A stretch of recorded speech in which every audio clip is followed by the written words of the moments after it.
오늘의 이야기 안녕하십니까? 우리 삶과 역사 속에 숨겨진 깊은 의미를 탐색하는 시간입니다.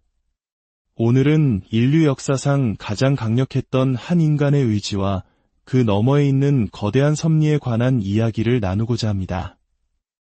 혹시 역사의 흐름을 바꾸는 거대한 사건들이 과연 누구의 손에 의해 움직이는지 생각해 보신 적 있으십니까? 한 사람의 야망, 혹은 한 제국의 힘이 세상을 움직이는 것처럼 보일 때 그 뒤에는 우리가 미쳐보지 못하는 더 깊은 계획이 숨어 있을지도 모릅니다. 오늘 우리는 세상의 정점에 섰던 한 황제의 이야기에서 시작해 우리 각자의 삶을 향한 놀라운 메시지를 발견하게 될 것입니다. 이 깊은 이야기에 동행하시기 전 잠시 시간을 내어 좋아요와 구독을 눌러주시면 감사하겠습니다. 여러분의 작은 클릭 하나가 저희에게는 더 좋은 콘텐츠를 만드는 큰 힘이 됩니다. 이 영상을 통해 여러분의 마음에 하나님의 크신 은혜와 평강이 함께하기를 기도합니다. 자, 그럼 이제 이야기의 문을 열겠습니다. 예수 그리스도를 우리의 주님이시며 구원자로 고백하는 모든 분들에게 오늘 복음이 전하는 메시지는 특별한 울림을 줍니다.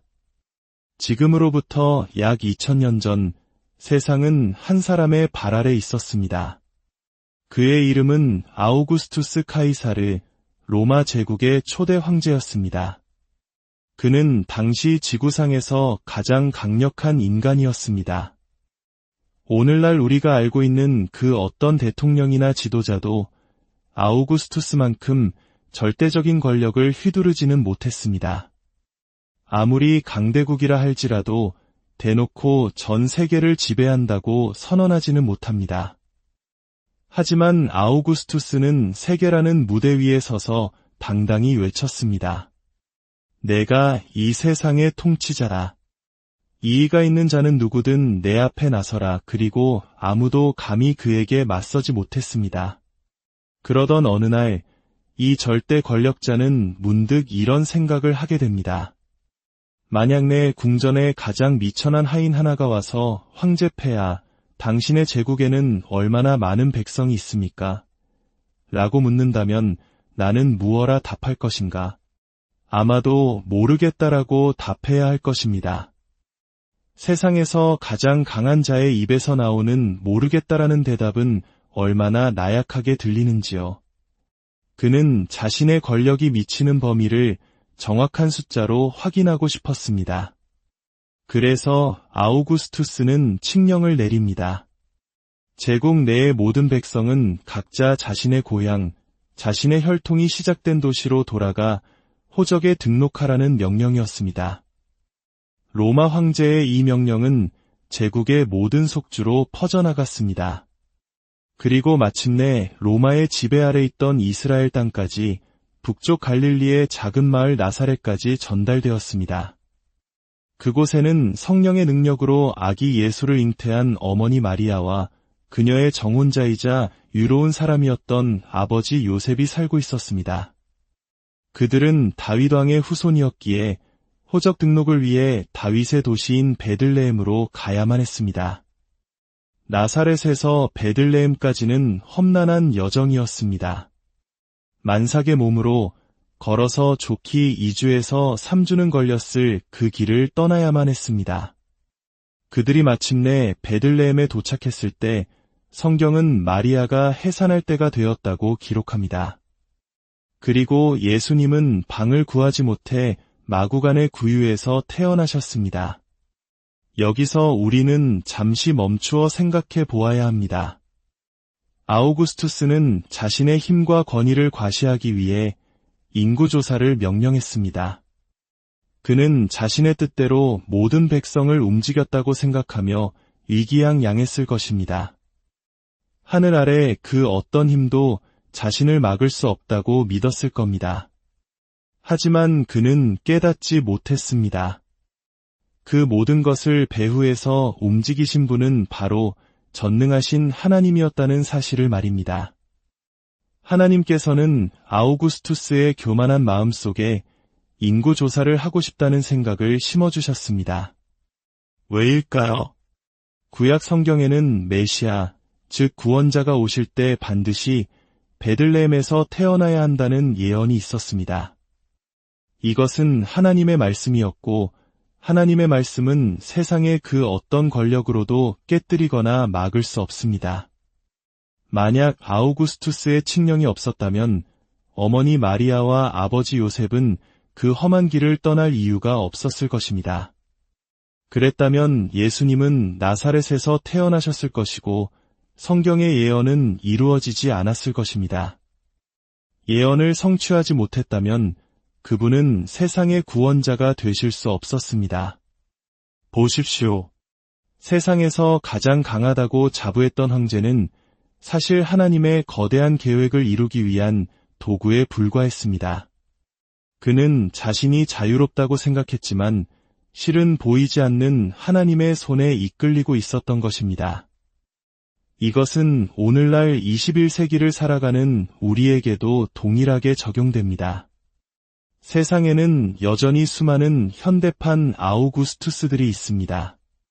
막대한 부와 권력, 명예를 손에 쥐고 세상을 자기 뜻대로 움직일 수 있다고 믿는 사람들이 있습니다. 그들은 공개적으로든 혹은 비밀스러운 장막 뒤에서든 자신들이 역사의 주인이라고 착각합니다. 하지만 우리가 눈과 귀, 마음과 영혼을 열어 깨달아야 할 진실이 있습니다. 어떤 인간도 스스로의 힘만으로 완전한 자유를 누릴 수는 없다는 것입니다. 우리가 참되신 하나님을 떠나는 순간 사탄이라 불리는 또 다른 힘이 우리를 지배하기 시작합니다. 사탄은 교묘하고 교활한 방식으로 다가와 마치 우리 자신이 모든 것을 결정하는 자유로운 존재인 것처럼 속삭입니다. 그러나 기억하십시오. 이 모든 것을 주관하시는 분은 오직 하나님 한 분뿐이십니다. 백악관에 누가 대통령으로 앉게 되는지, 우리나라의 지도자가 누가 되는지 그 모든 임명권자는 바로 나사렛 예수 그리스도이십니다. 사람들은 선거를 조작하고 진실을 왜곡하며 자신들의 뜻을 이루었다고 생각할지 모릅니다. 하지만 아닙니다. 그 모든 것을 허락하신 분은 하나님이십니다. 어떤 이들은 물을지도 모릅니다. 왜 하나님은 저런 지도자를 허락하시는가?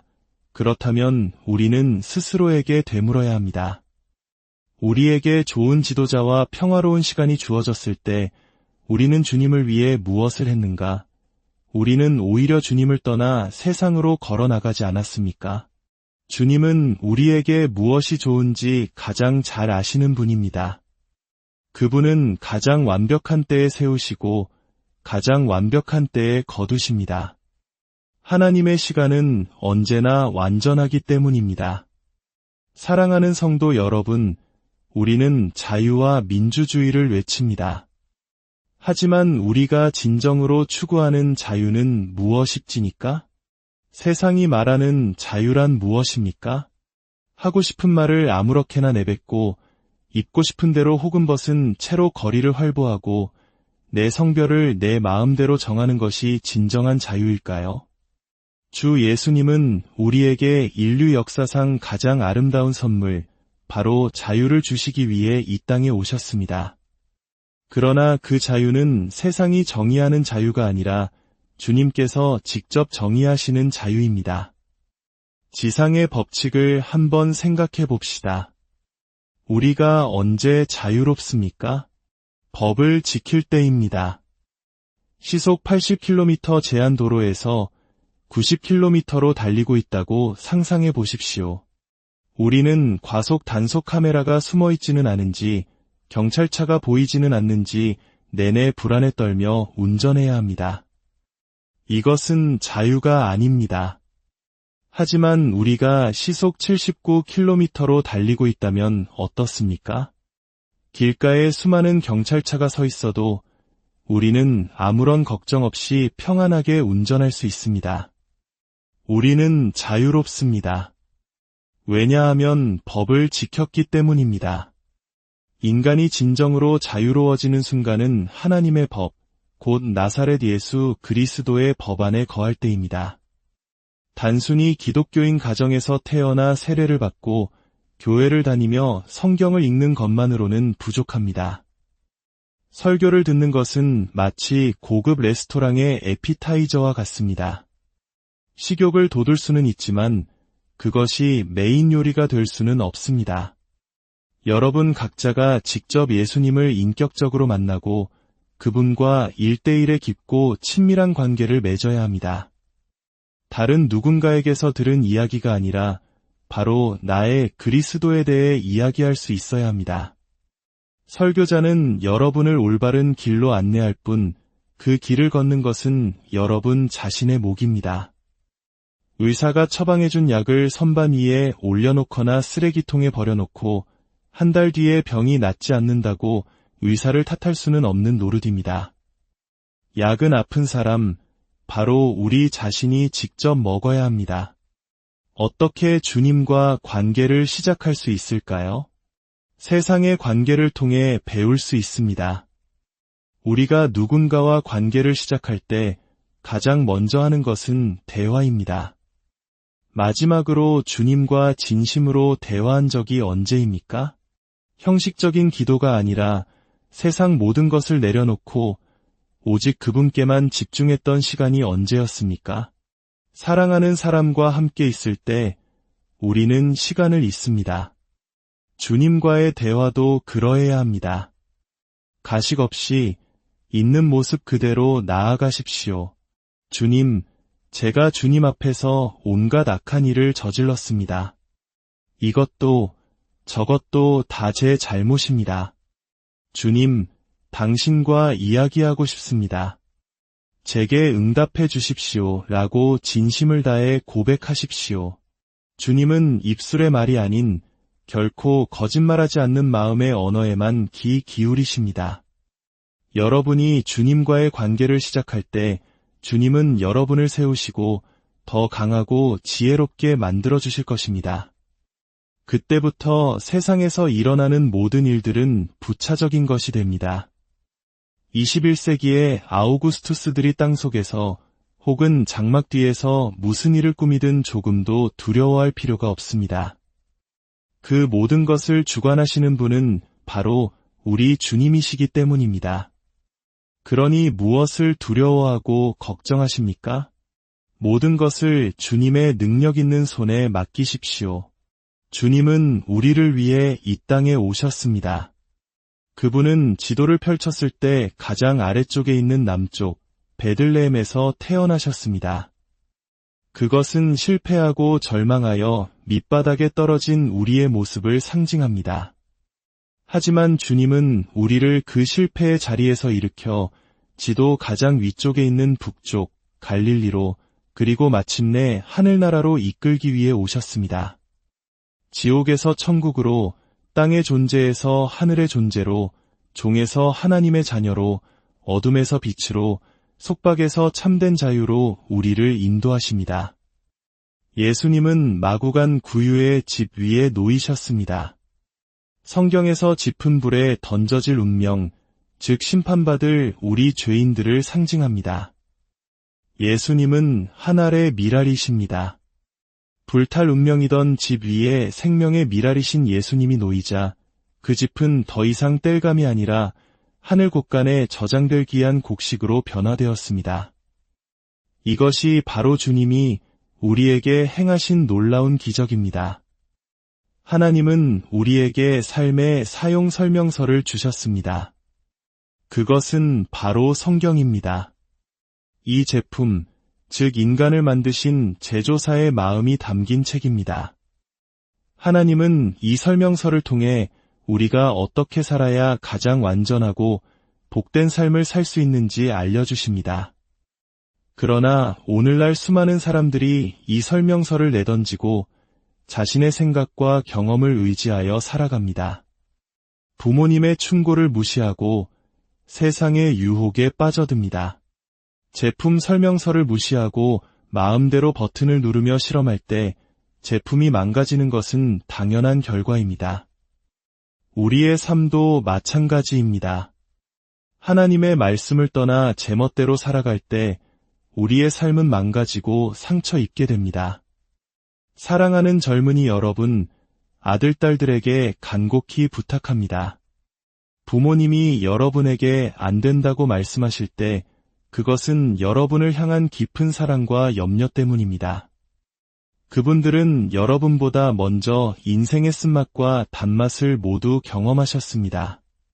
그분들이 걸었던 잘못된 길을 여러분이 똑같이 걷지 않기를 바라는 마음에서 때로는 여러분을 강하게 붙드시는 것입니다.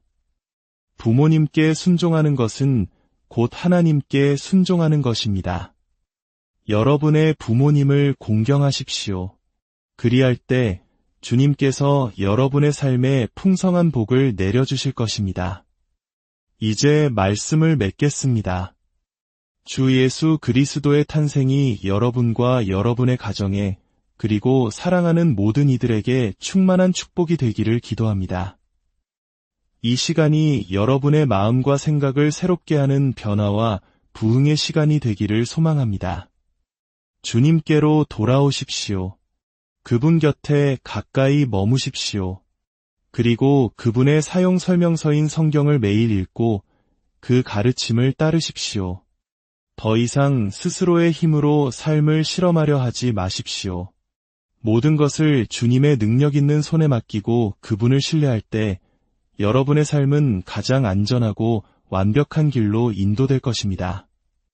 주님의 평강이 여러분 모두와 함께하기를 빕니다. 오늘의 이야기 안녕하십니까? 우리 삶과 역사 속에 숨겨진 깊은 의미를 탐색하는 시간입니다.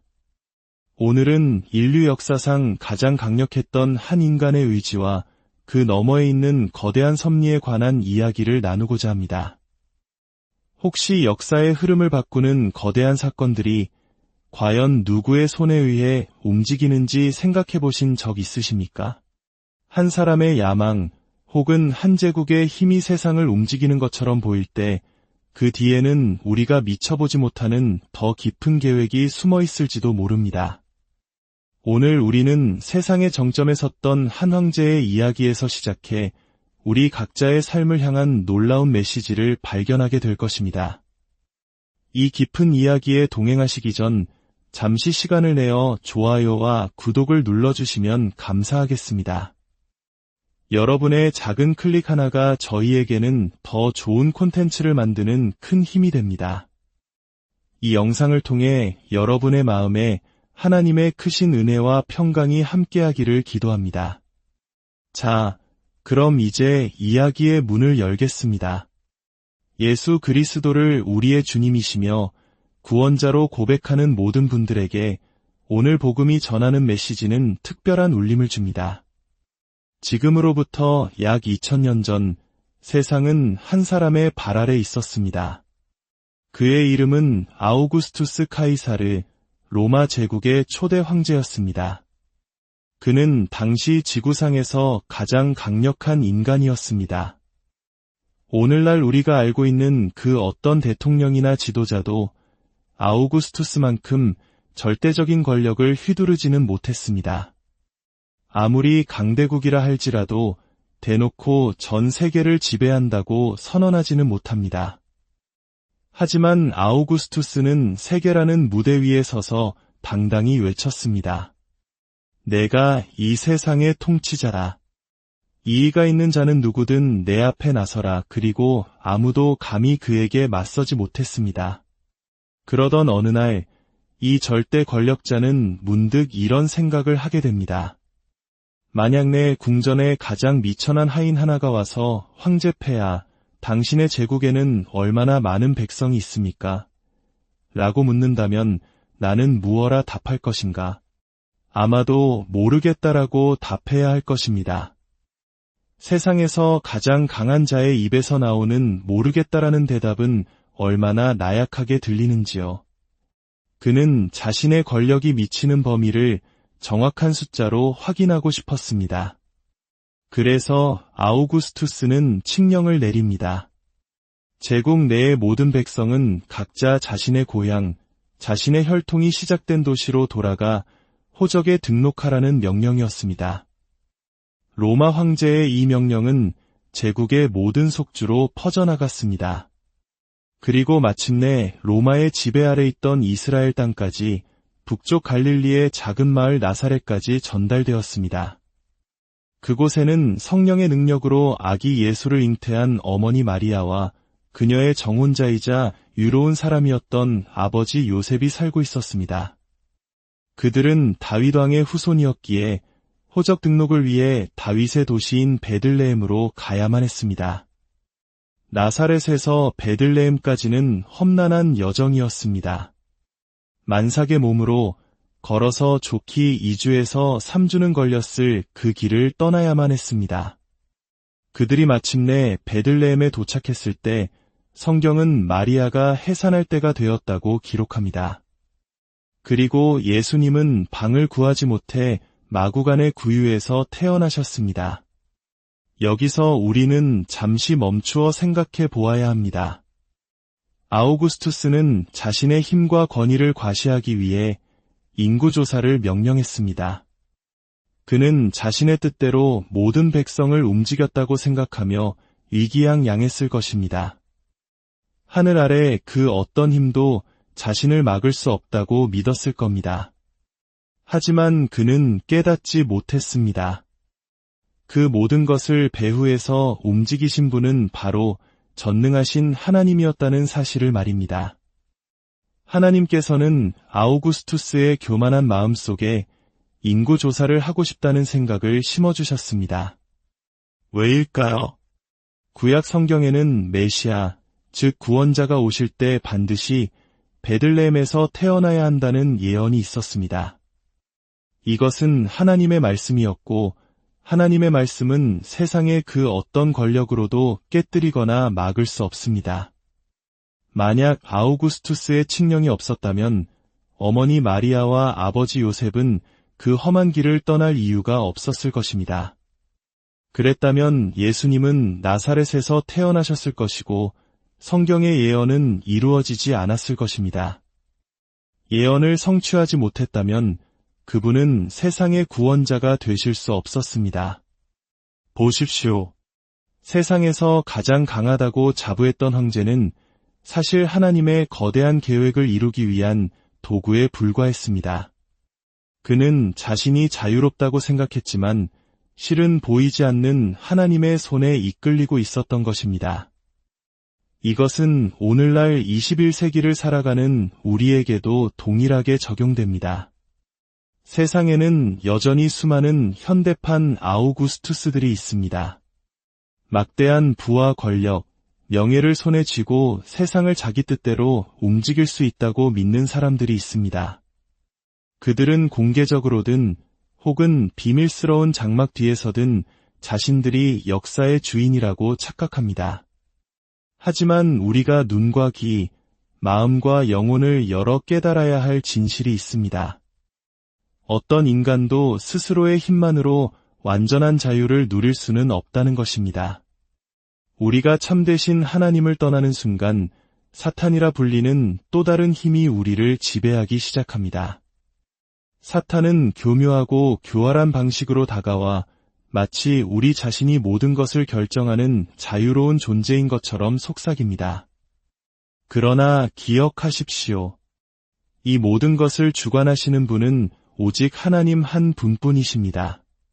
백악관에 누가 대통령으로 앉게 되는지, 우리나라의 지도자가 누가 되는지 그 모든 임명권자는 바로 나사렛 예수 그리스도이십니다. 사람들은 선거를 조작하고 진실을 왜곡하며 자신들의 뜻을 이루었다고 생각할지 모릅니다. 하지만 아닙니다. 그 모든 것을 허락하신 분은 하나님이십니다. 어떤 이들은 물을지도 모릅니다. 왜 하나님은 저런 지도자를 허락하시는가? 그렇다면 우리는 스스로에게 되물어야 합니다. 우리에게 좋은 지도자와 평화로운 시간이 주어졌을 때 우리는 주님을 위해 무엇을 했는가?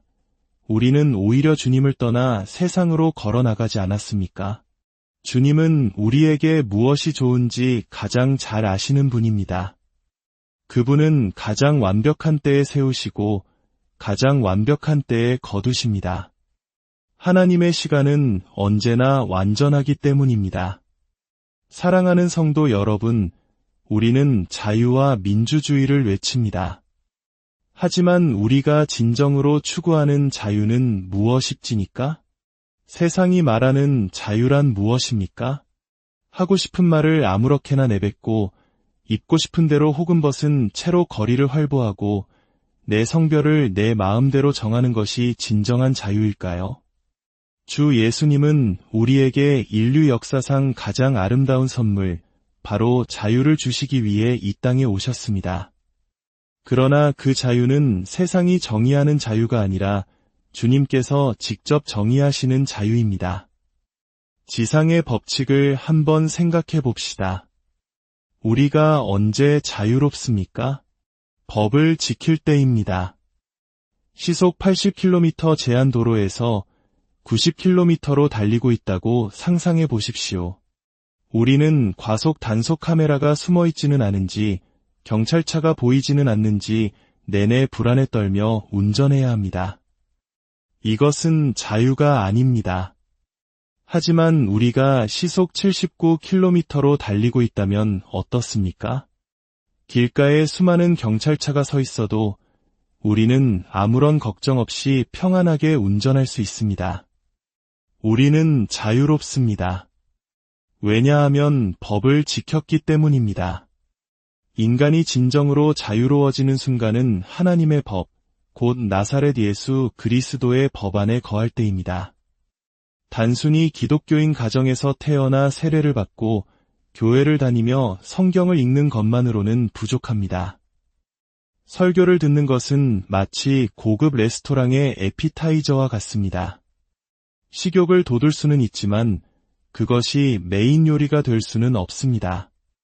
여러분 각자가 직접 예수님을 인격적으로 만나고 그분과 1대1의 깊고 친밀한 관계를 맺어야 합니다. 다른 누군가에게서 들은 이야기가 아니라 바로 나의 그리스도에 대해 이야기할 수 있어야 합니다. 설교자는 여러분을 올바른 길로 안내할 뿐 그 길을 걷는 것은 여러분 자신의 몫입니다.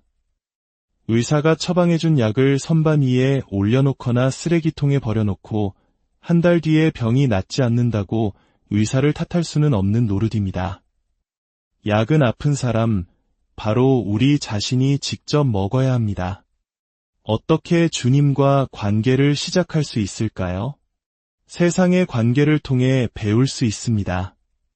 우리가 누군가와 관계를 시작할 때 가장 먼저 하는 것은 대화입니다. 마지막으로 주님과 진심으로 대화한 적이 언제입니까?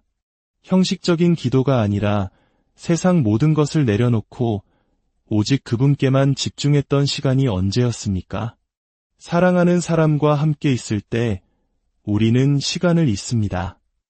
주님과의 대화도 그러해야 합니다.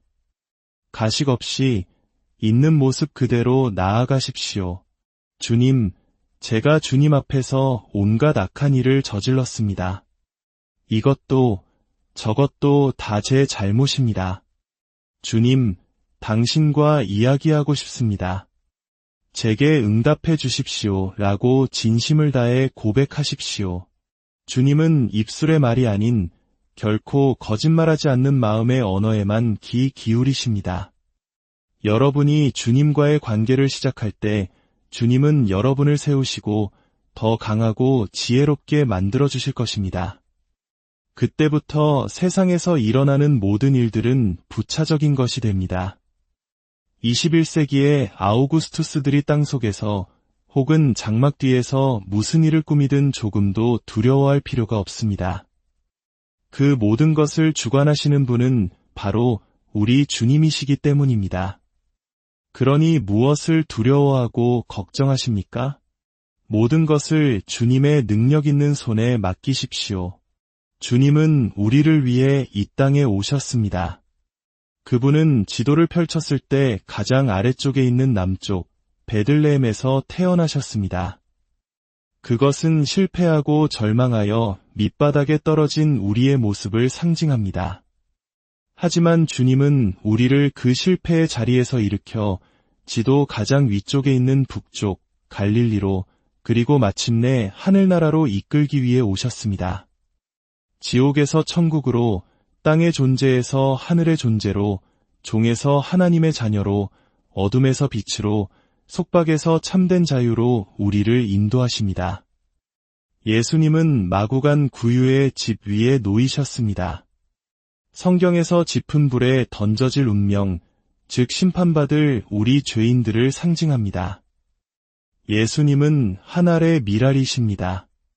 불탈 운명이던 집 위에 생명의 미랄이신 예수님이 놓이자 그 짚은 더 이상 땔감이 아니라 하늘 곳간에 저장될 귀한 곡식으로 변화되었습니다. 이것이 바로 주님이 우리에게 행하신 놀라운 기적입니다. 하나님은 우리에게 삶의 사용 설명서를 주셨습니다. 그것은 바로 성경입니다. 이 제품, 즉 인간을 만드신 제조사의 마음이 담긴 책입니다. 하나님은 이 설명서를 통해 우리가 어떻게 살아야 가장 완전하고 복된 삶을 살 수 있는지 알려주십니다. 그러나 오늘날 수많은 사람들이 이 설명서를 내던지고 자신의 생각과 경험을 의지하여 살아갑니다. 부모님의 충고를 무시하고 세상의 유혹에 빠져듭니다. 제품 설명서를 무시하고 마음대로 버튼을 누르며 실험할 때 제품이 망가지는 것은 당연한 결과입니다. 우리의 삶도 마찬가지입니다.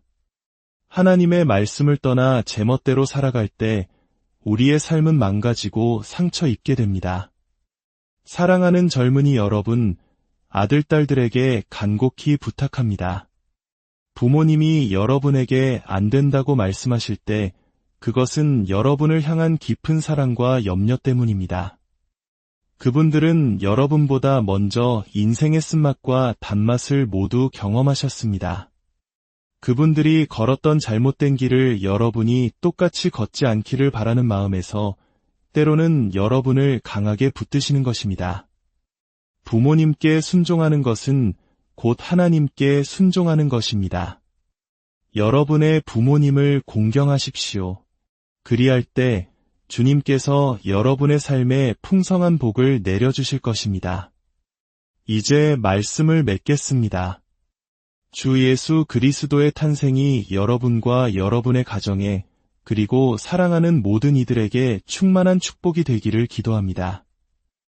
이 시간이 여러분의 마음과 생각을 새롭게 하는 변화와 부흥의 시간이 되기를 소망합니다. 주님께로 돌아오십시오. 그분 곁에 가까이 머무십시오. 그리고 그분의 사용 설명서인 성경을 매일 읽고 그 가르침을 따르십시오.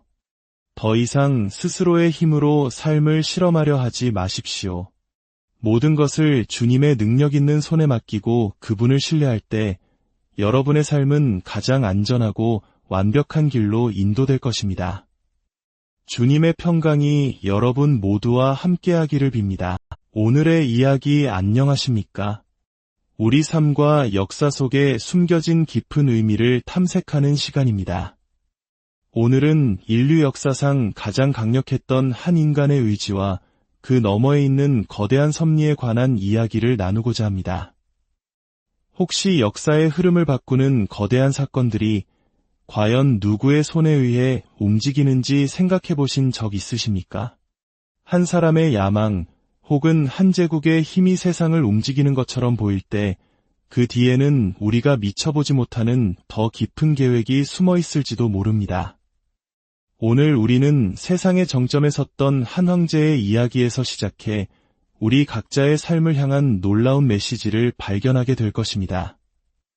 이 깊은 이야기에 동행하시기 전 잠시 시간을 내어 좋아요와 구독을 눌러주시면 감사하겠습니다. 여러분의 작은 클릭 하나가 저희에게는 더 좋은 콘텐츠를 만드는 큰 힘이 됩니다. 이 영상을 통해 여러분의 마음에 하나님의 크신 은혜와 평강이 함께하기를 기도합니다. 자, 그럼 이제 이야기의 문을 열겠습니다. 예수 그리스도를 우리의 주님이시며 구원자로 고백하는 모든 분들에게 오늘 복음이 전하는 메시지는 특별한 울림을 줍니다. 지금으로부터 약 2000년 전 세상은 한 사람의 발 아래 있었습니다.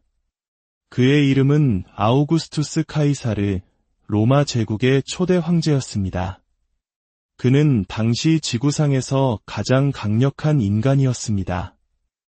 오늘날 우리가 알고 있는 그 어떤 대통령이나 지도자도 아우구스투스만큼 절대적인 권력을 휘두르지는 못했습니다. 아무리 강대국이라 할지라도 대놓고 전 세계를 지배한다고 선언하지는 못합니다. 하지만 아우구스투스는 세계라는 무대 위에 서서 당당히 외쳤습니다. 내가 이 세상의 통치자라. 이의가 있는 자는 누구든 내 앞에 나서라. 그리고 아무도 감히 그에게 맞서지 못했습니다. 그러던 어느 날, 이 절대 권력자는 문득 이런 생각을 하게 됩니다. 만약 내 궁전에 가장 미천한 하인 하나가 와서 황제폐하, 당신의 제국에는 얼마나 많은 백성이 있습니까? 라고 묻는다면 나는 무어라 답할 것인가? 아마도 모르겠다라고 답해야 할 것입니다. 세상에서 가장 강한 자의 입에서 나오는 모르겠다라는 대답은 얼마나 나약하게 들리는지요. 그는 자신의 권력이 미치는 범위를 정확한 숫자로 확인하고 싶었습니다. 그래서 아우구스투스는 칙령을 내립니다. 제국 내의 모든 백성은 각자 자신의 고향, 자신의 혈통이 시작된 도시로 돌아가 호적에 등록하라는 명령이었습니다. 로마 황제의 이 명령은 제국의 모든 속주로 퍼져나갔습니다. 그리고 마침내 로마의 지배 아래 있던 이스라엘 땅까지 북쪽 갈릴리의 작은 마을 나사렛까지 전달되었습니다.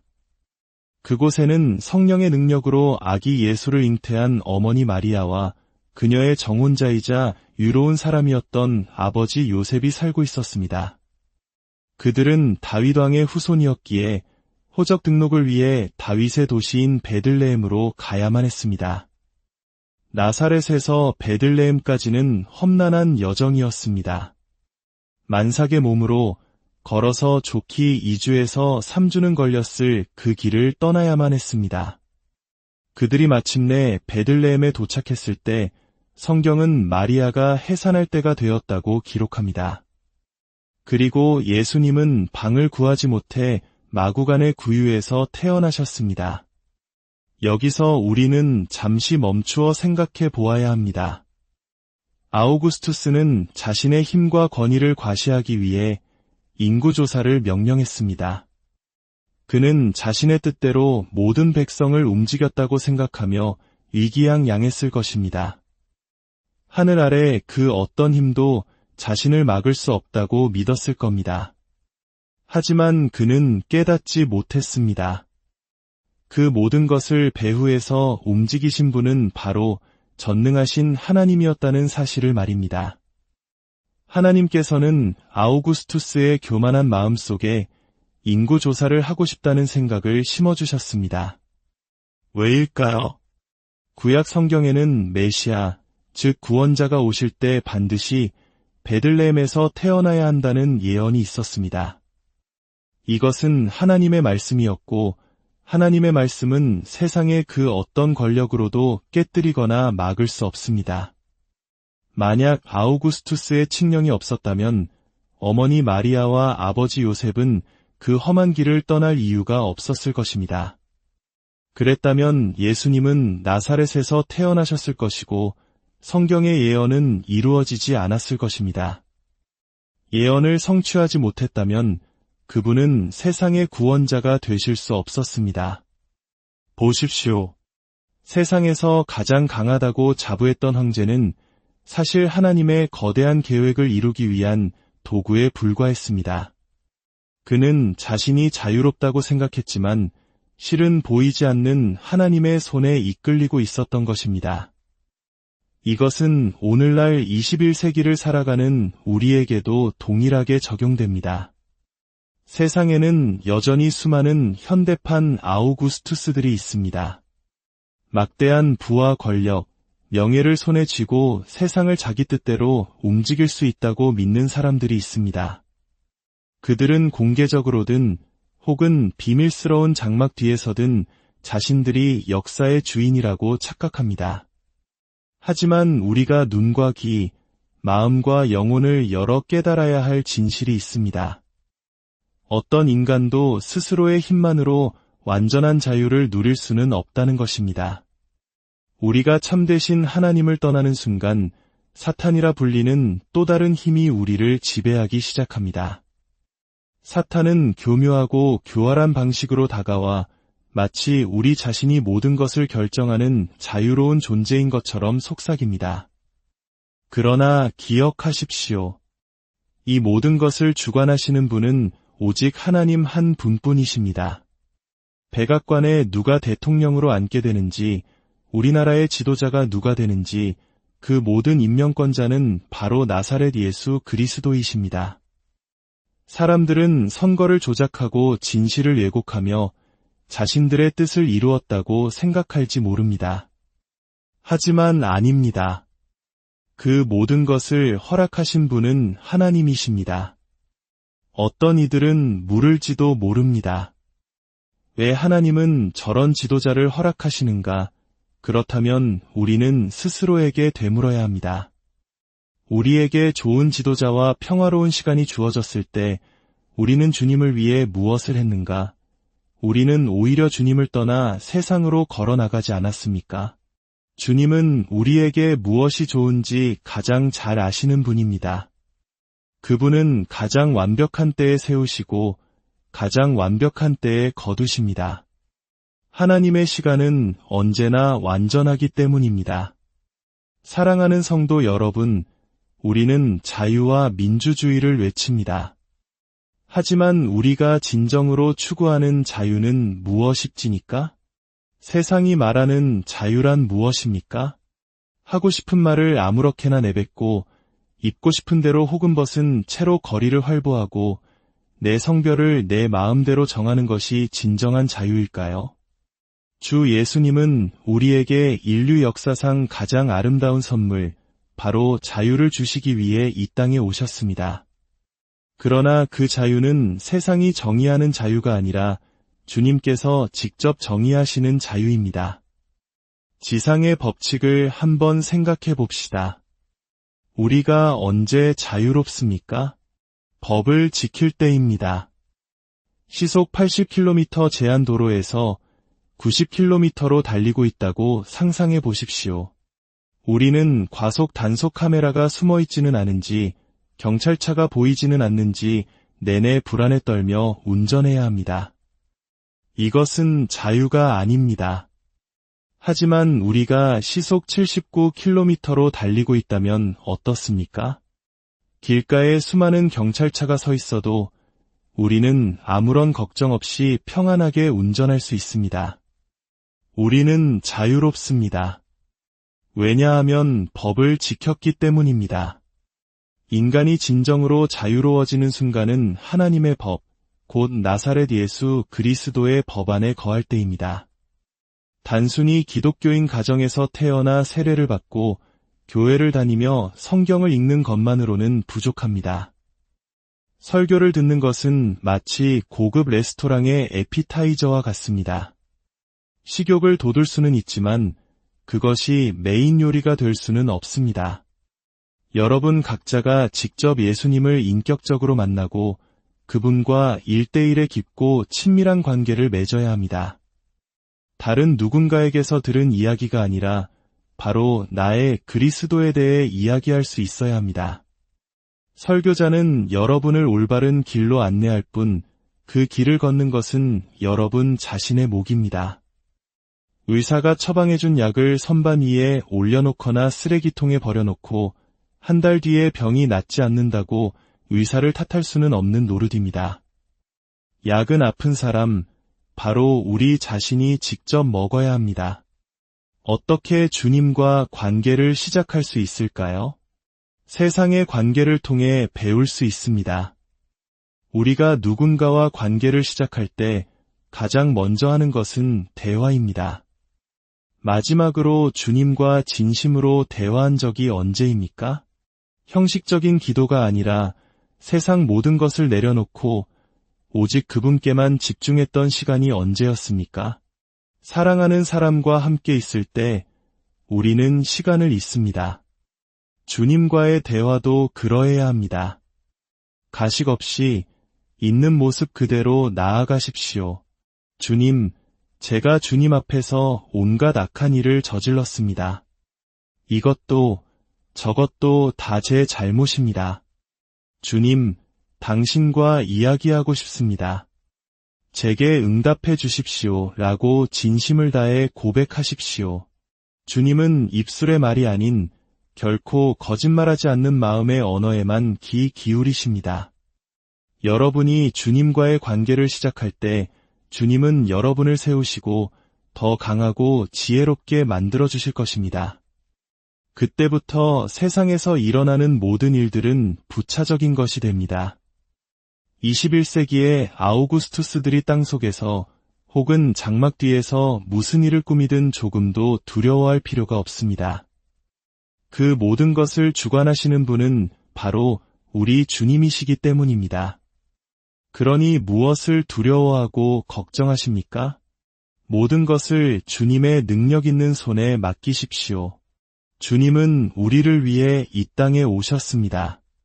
그분은 지도를 펼쳤을 때 가장 아래쪽에 있는 남쪽 베들레헴에서 태어나셨습니다. 그것은 실패하고 절망하여 밑바닥에 떨어진 우리의 모습을 상징합니다.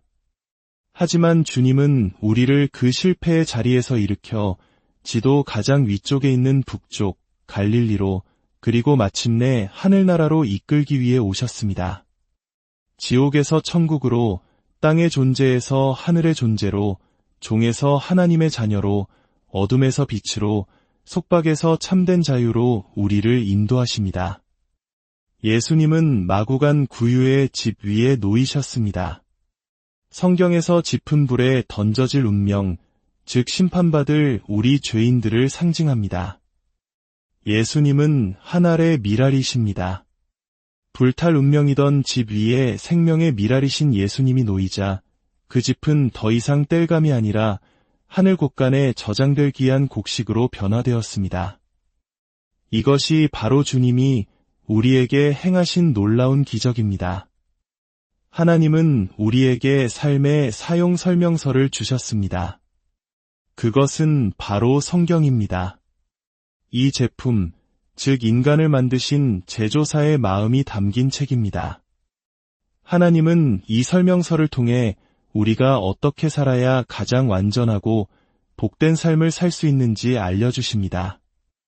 그러나 오늘날 수많은 사람들이 이 설명서를 내던지고 자신의 생각과 경험을 의지하여 살아갑니다. 부모님의 충고를 무시하고 세상의 유혹에 빠져듭니다.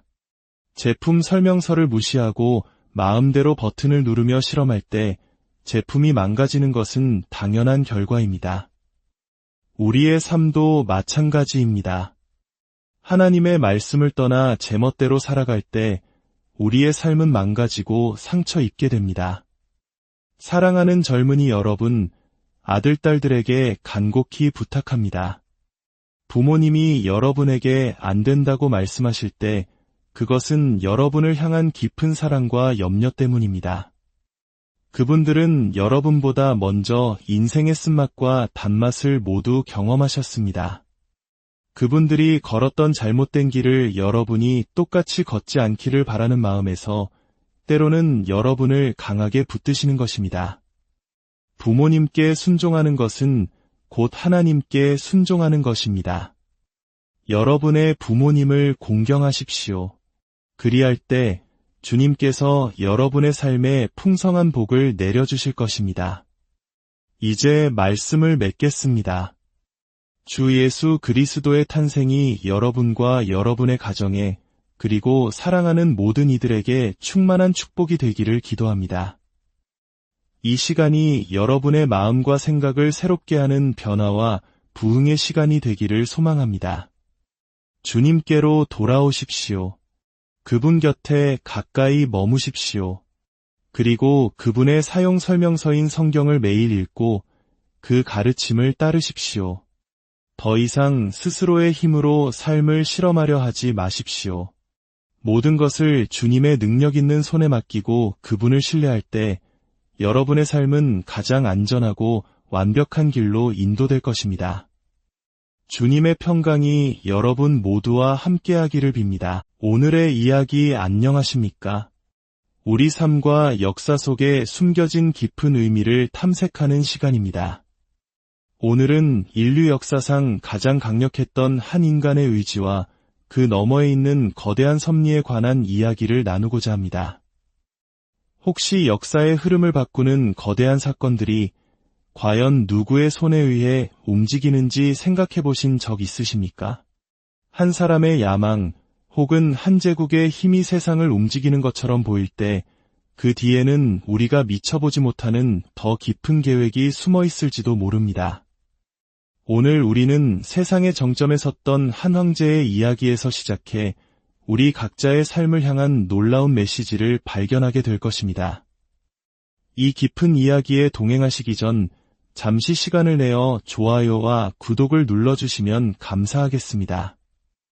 여러분의 작은 클릭 하나가 저희에게는 더 좋은 콘텐츠를 만드는 큰 힘이 됩니다. 이 영상을 통해 여러분의 마음에 하나님의 크신 은혜와 평강이 함께하기를 기도합니다. 자, 그럼 이제 이야기의 문을 열겠습니다. 예수 그리스도를 우리의 주님이시며 구원자로 고백하는 모든 분들에게 오늘 복음이 전하는 메시지는 특별한 울림을 줍니다. 지금으로부터 약 2000년 전 세상은 한 사람의 발 아래 있었습니다. 그의 이름은 아우구스투스 카이사르, 로마 제국의 초대 황제였습니다. 그는 당시 지구상에서 가장 강력한 인간이었습니다. 오늘날 우리가 알고 있는 그 어떤 대통령이나 지도자도 아우구스투스만큼 절대적인 권력을 휘두르지는 못했습니다. 아무리 강대국이라 할지라도 대놓고 전 세계를 지배한다고 선언하지는 못합니다. 하지만 아우구스투스는 세계라는 무대 위에 서서 당당히 외쳤습니다. 내가 이 세상의 통치자라. 이의가 있는 자는 누구든 내 앞에 나서라. 그리고 아무도 감히 그에게 맞서지 못했습니다. 그러던 어느 날, 이 절대 권력자는 문득 이런 생각을 하게 됩니다. 만약 내 궁전에 가장 미천한 하인 하나가 와서 황제폐하, 당신의 제국에는 얼마나 많은 백성이 있습니까? 라고 묻는다면 나는 무어라 답할 것인가? 아마도 모르겠다라고 답해야 할 것입니다. 세상에서 가장 강한 자의 입에서 나오는 모르겠다라는 대답은 얼마나 나약하게 들리는지요. 그는 자신의 권력이 미치는 범위를 정확한 숫자로 확인하고 싶었습니다. 그래서 아우구스투스는 칙령을 내립니다. 제국 내의 모든 백성은 각자 자신의 고향, 자신의 혈통이 시작된 도시로 돌아가 호적에 등록하라는 명령이었습니다. 로마 황제의 이 명령은 제국의 모든 속주로 퍼져나갔습니다. 그리고 마침내 로마의 지배 아래 있던 이스라엘 땅까지 북쪽 갈릴리의 작은 마을 나사렛까지 전달되었습니다. 그곳에는 성령의 능력으로 아기 예수를 잉태한 어머니 마리아와 그녀의 정혼자이자 유로운 사람이었던 아버지 요셉이 살고 있었습니다. 그들은 다윗 왕의 후손이었기에 호적 등록을 위해 다윗의 도시인 베들레헴으로 가야만 했습니다. 나사렛에서 베들레헴까지는 험난한 여정이었습니다. 만삭의 몸으로 걸어서 좋기 2주에서 3주는 걸렸을 그 길을 떠나야만 했습니다. 그들이 마침내 베들레헴에 도착했을 때 성경은 마리아가 해산할 때가 되었다고 기록합니다. 그리고 예수님은 방을 구하지 못해 마구간의 구유에서 태어나셨습니다. 여기서 우리는 잠시 멈추어 생각해 보아야 합니다.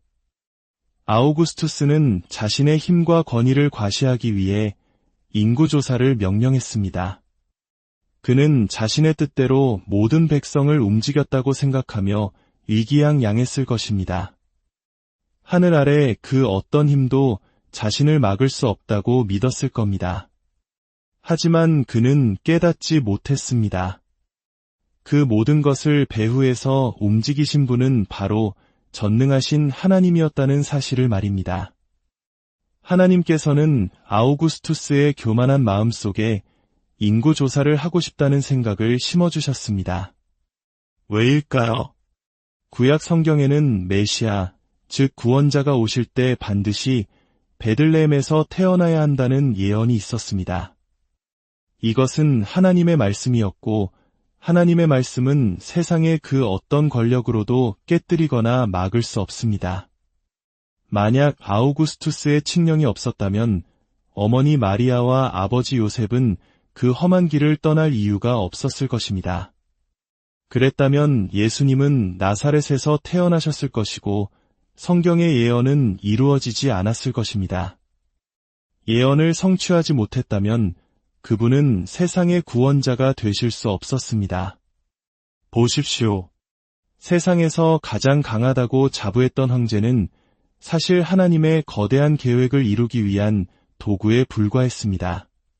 그는 자신이 자유롭다고 생각했지만 실은 보이지 않는 하나님의 손에 이끌리고 있었던 것입니다. 이것은 오늘날 21세기를 살아가는 우리에게도 동일하게 적용됩니다. 세상에는 여전히 수많은 현대판 아우구스투스들이 있습니다.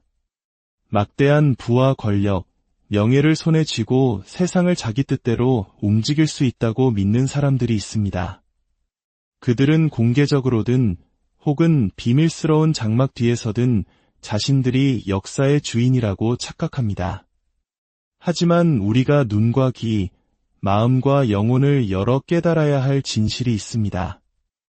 어떤 인간도 스스로의 힘만으로 완전한 자유를 누릴 수는 없다는 것입니다.